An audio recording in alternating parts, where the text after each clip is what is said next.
بسم اللہ الرحمن الرحیم۔ السلام علیکم ورحمۃ اللہ وبرکاتہ۔ کلاس 1 کے پیارے بچوں، آج ہم پیج نمبر 9 سے پڑھیں گے۔ دیکھیے پیج نمبر 9 پہ ہے زبر۔ زبر کے متعلق سب سے پہلے آپ نے یہ پہچاننا ہے کہ زبر کی علامت کیسے ہوتی ہے اور زبر کو کیسے پڑھیں گے، اور زبر کے پڑھنے کا طریقہ کیا ہے، یہ ساری چیزیں آپ اس سبق میں سیکھیں گے۔ یہاں پر دیکھیے زبر لکھا ہوا ہے اور اس کے سامنے زبر کی نشان اور علامت لکھی گئی ہے۔ یہ جو علامت ہے، یہ جو اوپر میں نے لگایا، یہ ہے زبر، اور زبر ہمیشہ حرف کے اوپر آئے گا، حرف کے اوپر ہی ہمیشہ زبر ہوگا، نیچے یا سائڈ پہ اس قسم کی کوئی علامت زبر کی نہیں ہوگی۔ اور زبر کو پڑھتے وقت یعنی جس حرف کے اوپر زبر آئے اس حرف کو کھینچ کر نہیں پڑھیں گے، یعنی لمبا کر کے نہیں پڑھیں گے، شارٹ کٹ پڑھیں گے۔ اور دوسری بات یہ کہ اس سے جھٹکا دے کر نہیں پڑھیں گے، یعنی جیسے میم زبر ما، جھٹکا دے کر نہیں پڑھیں گے، بس ہلکے پھلکے انداز میں زبر کو نرمی کے ساتھ ہم پڑھیں گے۔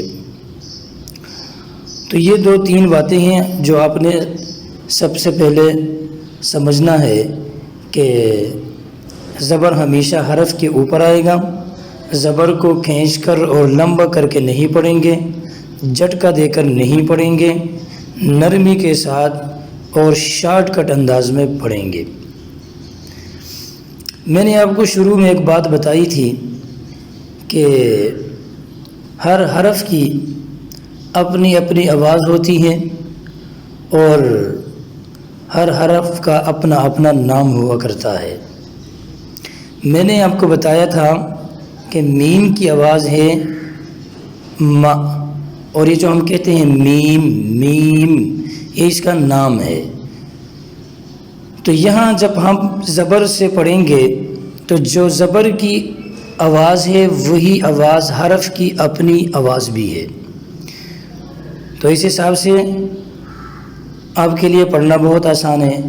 آپ پڑھ چکے ہیں میم کی آواز ما، با کی آواز با، واو کی آواز وا، فا کی آواز فا۔ اب یہی آواز جو ہر حرف کی اپنی جو آواز ہے، یہی آواز زبر کی بھی ہے۔ جیسے دیکھو میم زبر ما، اور میم کی آواز بھی ما، با کی آواز با، اور با زبر با، واو کی آواز وا، اور واو زبر وا، فا کی آواز فا، اور فا زبر فا۔ تو آپ نے روانی کے ساتھ پڑھنا ہے، جیسے حرف کی اپنی آواز ہے انہی آوازوں کے ساتھ آپ نے انہیں پڑھنا ہے تاکہ آپ کو آسانی کے ساتھ روانی میں پڑھنا آ جائے۔ دیکھیے ما، با، وا، فا، پھر اس کے بعد سا۔ سا کو پڑھتے وقت زبان اوپر کے دانتوں کے ساتھ ٹچ کر کے ادا کرنا ہے۔ سا، ز، اور ز میں بھی یہی ہے، زبان کو اوپر کے دانتوں کے ساتھ ٹچ کر کے، و اور ز میں بھی یہی، یعنی یہ جو تینوں ہے ان کا مخارج ایک ہے۔ یہ جو اوپر میم اور با، ان دونوں کا مخرج ایک ہی تھا، دونوں ہونٹوں کو ملانے سے ما، با ادا ہو جائے گا، اور آگے وا میں دونوں ہونٹوں کو گول کرنے سے، اور فا میں اوپر کے دان نیچے کے ہونٹ کے ساتھ لگنے سے، ٹھیک ہے۔ تا، دا، تو، ان تینوں کا مخرج یعنی ادا ہونے کی جگہ ایک ہی ہے، زبان اوپر کے سامنے والے دانتوں کے جڑ کے ساتھ لگ جائے تو تا، دا، تو ادا ہو جائے گا۔ تو روانی کے ساتھ کیسے پڑھیں گے؟ تا، دا، تو۔ پھر اس کے بعد ہے ز، س، صا، اور ان تینوں کا مخارج ایک ہی ہے، یعنی مخارج اور مخرج سے مراد ادا ہونے کی جگہ، یعنی کیسے ادا ہوں گے، منہ کے کس حصے سے ادا ہوں گے، تو وہ حصہ ز سا کا یہ کہ دونوں دانتوں کو ملا کر سیٹی سی آواز، سیٹی کی آواز ایسی آواز نکالنے سے یہ تینوں حروف ادا ہو جائیں گے، ز س ص۔ آگے ہے ل ن ر، ان تینوں کے ادا ہونے کی جگہ اور طریقہ ایک ہی ہے کہ اوپر زبان کو ذرا اوپر والے سامنے کے دانتوں کی طرف اٹھا کر انہیں ادا کیا جاتا ہے، ل ن ر۔ اچھا، یہاں را کے اندر ایک اور بات آپ نے سمجھنا ہے کہ اگر را کے اوپر زبر آئے تو را کو موٹا پڑھیں گے۔ دیکھو یہاں پر را کے اوپر زبر ہے تو ہم پڑھیں گے را را۔ آگے ہے جیم ج ش ی، یہ جو تین حروف ہیں ان کے ادا ہونے کی جگہ ایک ہی ہے، وہ ہے کہ زبان کا درمیانی حصہ اوپر والے حصے کے ساتھ لگ جائے تو ج ش ی ادا ہوتے ہیں، تو روانی کے ساتھ یوں پڑھیں گے ج ش ی۔ اس کے بعد ہے ض، زبان کے کنارے اگر سائڈ والے دانتوں کے ساتھ لگ جائے تو ض ادا ہوگا۔ پھر اس کے بعد ہے ک،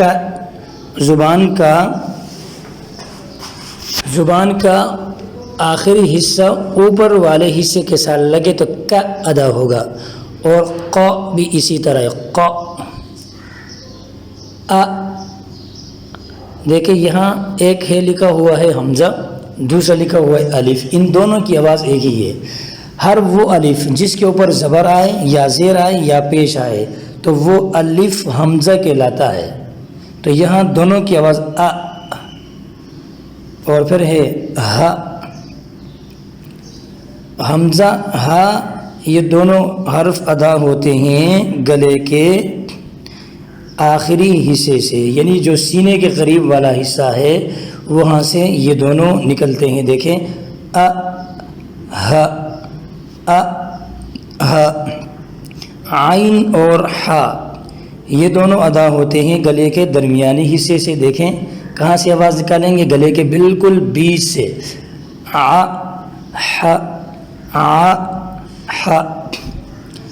پھر اس کے بعد ہے غ خ غ خ، یہ دونوں حروف ادا ہوتے ہیں گلے کے بالکل شروع والے حصے سے جو کہ منہ کے زیادہ قریب ہے، غ خ غ خ غ خ۔ تو اس طریقے سے آپ نے ان کو یاد کرنا ہے اور بار بار پڑھنا ہے تاکہ آپ کو روانی کے ساتھ پڑھنا بھی آ جائے اور ساتھ میں ان کے ادا ہونے کی جگہ بھی آپ کو معلوم ہو جائے، اور اسی طریقے سے آپ کو درست تلفظ اور لہجے و تجوید کے ساتھ ان کو پڑھنا اور یاد کرنا بھی آسان ہو جائے۔ اب اس کے بعد ہے اگلا پیج ہے پیج نمبر 10۔ یہ بہت ہی آسان ہے، اس کو ذرا آپ دیکھیے۔ یہاں پر حرف کی مکمل شکل اور اس کی آدھی شکل یہاں پر دونوں لکھے گئے ہیں، آپ نے ان کی پہچان کرنا ہے، اور سب کے اوپر زبر آیا ہوا ہے۔ اور دیکھیے یہاں پر سب سے پہلے شروع میں م، یہ اوپر والا میم کی مکمل شکل ہے، اور یہ نیچے م، یہ آدھی اشکال، ٹھیک ہے۔ پھر م ب اور ف، دیکھیں پھر نیچے ب کی آدھی اشکال ہے اور فا کی بھی آدھی، ٹھیک ہے۔ اور پھر س س، یہاں پر دیکھیں یہ س کی آدھی اشکال، پھر تا کی دیکھیں ایک مکمل اوپر والا شکل، پھر نیچے آدھی شکل، اور س، تو آپ دیکھیں یہ اوپر والا سین کی مکمل شکل ہے اور نیچے اس کی آدھی اشکال۔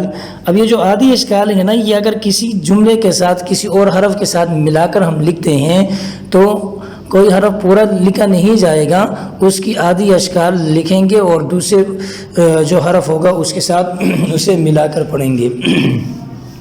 پھر ض اور ص، یہاں پر بھی یہی مسئلہ ہے، ل دونوں میں، ن۔ تو اس طریقے سے آپ نے آخر تک ان کو یاد کرنا ہے، بار بار پڑھنا ہے اور بار بار دیکھنا ہے تاکہ حرف کی مکمل شکل اور آدھی اشکال دونوں آپ کو یاد ہو جائے۔ ج ش ی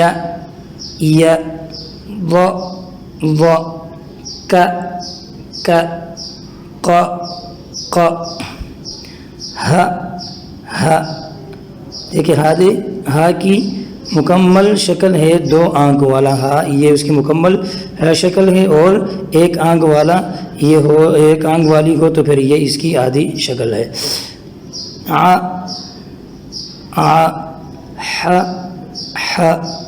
غ خ